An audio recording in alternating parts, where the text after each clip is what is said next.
Maria Bangboshi Adebusola, the wife to the late boxer Olanrewaju Segun Success. Though I'm supposed to say I'm Mrs. Olanrewaju, but the family said after he died that I shouldn't use his name anymore.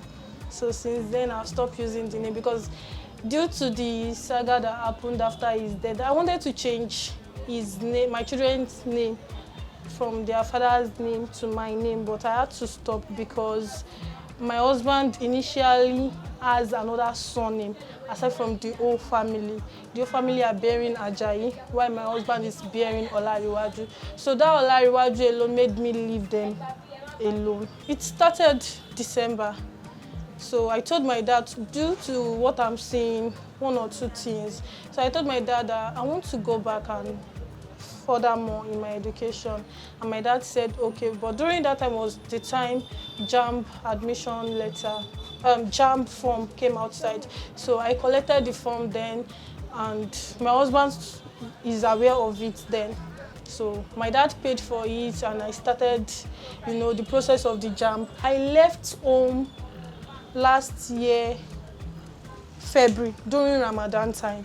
So I went to my dad's place without picking anything. I just left there and went to my dad's place because if I go and visit my mom and my dad like that, there are always extra clothes for my children, but I personally is wearing my mom's clothes. So that was how I left home around that February. So, and my husband is the type of person that doesn't joke with his children, neither his wife. So he used to come down to my dad's place to sleep there with us, and he will leave early in the morning, he will come back in the afternoon or in the evening after training. He will go again at night, probably he will sleep there or... So that is how it has always been. So I just noticed that particular Wednesday, I started calling his number, but the number wasn't going. On that particular Friday, a strange number came in on WhatsApp. He called and I was like, hello, who is talking? He said, he's the one, my husband. So I said, Daddy, what happened to your phone? I've been calling you since all this while, it's not going. So he said to me that where he was, there is no network, that he's sorry. So I was angry that, so you went out and you didn't even tell me, you did not tell anybody you are going outside. So I said, okay, switch to video call so that your children will see you. And then he switched to video call. We spoke on Saturday night till 12 o'clock in the midnight. Now, on Sunday, I was still on bed in my dad's house, expecting him to come back. So I now had a call from one of a man that do train with my husband. Anybody that knows Success very well, we know Baba Dada with Success because they do go to Jalisco, Command, under everywhere to train. So the man now called me that particular Sunday and said, have I heard from Success today? I said, no. So I said, please tell me, where did Success go to? He said he went to Ghana. I said, Ghana. And he did not tell me anything. I said, what did he go and do in Ghana? I said he went to go and fight. So I sent the message to that strange number again, and the response I got from that strange number was like, I'm supposed to have called you since midnight that the thing have happened, but my body is still shaking. That was what the guy that followed him to Ghana said to me. I said, what happened? He now said, okay, let me show you a video. He now sent the video where my husband was lying, lifeless. He was unconscious. They put him on that emergency tray that they used to put anybody that is lifeless. So he was lying lifeless. So I was just shouting, please, what happened to him? Let me talk to him. Is he responding to treatment? So the man was busy lying over network. So I now moved from room to my dad's sitting room. Talk to me, what happened? They said my husband has passed. So I backed my baby. He was only putting on diaper. So I picked him and ran to my mother-in-law's place. I was like, Grandma, she says so for me, Ghana. She was like, for me, I was like, oh, Ghana, and he for me. Oh no, Shubulori ring. The first one that came out of her mouth said, but Shubulori ring, she could down. Because after the video, the mother said, I'm the one that came to announce the death of my husband to her. But I did not tell her, I told my husband's sister. It was my husband's sister that shouted. So that was when I know that my suspicions, like the way I was suspicious is very, very right, that these people are already having another mind against me. So that second day, and they came for the condolence. So when they were leaving, one of my husband's immediate sister followed them and told them that nobody should come to the house, that they are coming to change the key of the house. So the landlord now then, like the head of the house was there, he then messaged me and said, please don't say anything. Oh, this is what your husband's sister came to tell us. So I was like, Daddy, the only help you can do for me now is not to allow anybody to go into that house. The next thing I started hearing from them is that I've packed my things away from his house. That is the third time I'm leaving his house. And my husband said he cannot come and beg anymore. I was like, me? So the third day in the morning before I wake up, I've seen them that they've commanded the driver to bring in the bus he bought. Because he bought the bus when he went for the last Russia fight. So I was telling him then that why not sell this bus? At least you said the worth of this bus is 7.5 million naira. Why not sell this bus and use the money to travel out? At least they've stamped your visa 5 times. What are you still waiting for? He said no, he doesn't want to leave his wife and his children. That when he has money, he will then take all of us. So I was just shocked that me himself, that I'm his wife, I don't know where he parked the car, the bus. You that you are the family members, you've gotten the information that this is where the bus is, and you command the bus inside. So I did not say anything. The next thing the sister did was to walk to me and slapped my face. Why their last born of the house said she will beat me? People were holding her that this is not what this lady needs. You can see she's not okay. She needs treatment. But you people kept on shouting and beating her. This is not the next thing.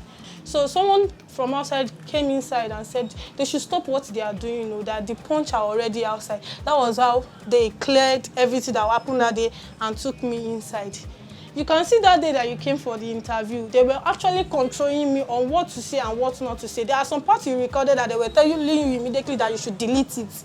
My dad's brother said I should enter the car, and they took me to Obasanjo police station to report the case. So the DPO now commanded someone. So he was the one who followed me to Success' mother's place. Immediately they got there and said, who is the person that slapped your face? I pointed at my husband's sister and she denied immediately that she never touched me. I said I'm not a baby, that I won't know the person that slapped me, and I can never lie against you that you slapped me, why you did not do that. She said, she denied that I'm lying. So it was the police officer that collected my children from me and left. So since that day that we've left, they never asked for the children for once. Because of what they did to me, when my first child clocked 2 years, May last year, when they came, I did not allow them to enter. Because of what they did to me, I and my mother did not allow them to enter because they are a very wicked person. And I used to hear that someone that doesn't like you does not like your children. So since then, they did not come. So when my children, my second child clocked 1 year, July 6, when they came in, they saw me doing party for that, my second child. So they came in and gave me 40,000 naira. So when it was more than 2 months he died, I didn't hear anything because the family are no longer talking to me. I'm not hearing anything, any information I want to hear. I'm hearing from the colleague boxers. A lot of people reached out to me and said I should not worry, that they've reached out to the Ghanaian and they said this is the date they will return the body to Nigeria. So I was happy. So when they gave me the date that they want to return the body to Nigeria, they now called me immediately. They cargoed the body out. So I went there. The response to the family was that she aware Nikolowa and Ibi by me. Still, people are still advising me there not to say anything. So when they gave us the body and we started coming back to where we want to do the wakekeeping at High Court or Taye. So when it was 5 o'clock, they packed the body. They proceeded to go and bury him in Aton. So I now called my husband's family that they've left only me and my children here. My husband's best friend now said I should enter his car. So they took me to Aton. Getting to Aton, that was when another saga now started.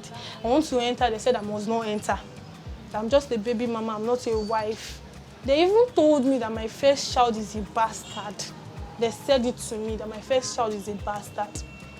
I said I will not enter, that I'm not opportune to perform my last rite. I said with all my stress, they now said they want to collect my children so that my children can perform the rites there. I said, as long as you people did not allow me to go in there and perform my rites with my children, nobody is collecting my children from me. And I left that day. So my husband's friend stayed there till they put my husband inside the grave. So he left and said I should enter. They wanted to attack me that day, but because they see that my dad hired some boys from Oshodi, because my dad is a national union, so he set up some boys that he knows that they will want to pass their boundary there, go and protect my child for me. So immediately they saw those boys, they calmed down, they did not do anything. So I left that day without performing my rites in my husband's burial day. So I came home. The $3,000 I was paid when they brought his body, Rafiu Ladipo said he will not release the money to anybody, that we should go and we should know how we want to settle the family matter. But because my husband's sister that was in Germany called Rafiu Ladipo and started cursing that man, so the man has said the money is not going to release it for the wife, neither the family. So the man has said he will fix the money for the children, the whole 3,000, that's 4.5 million, till they turned 18 years. Since then, my dad has been responsible for the feeding, well-being of the children and me. As you can see, today I'm in school. So I'm in the Federal Polytechnic of Ilario. So even today is even my matric, so I just have to come out and do the interview. So since then, they did not ask for the children. I even heard they've sold the bus, the feeding and all that. My dad is always responsible for that.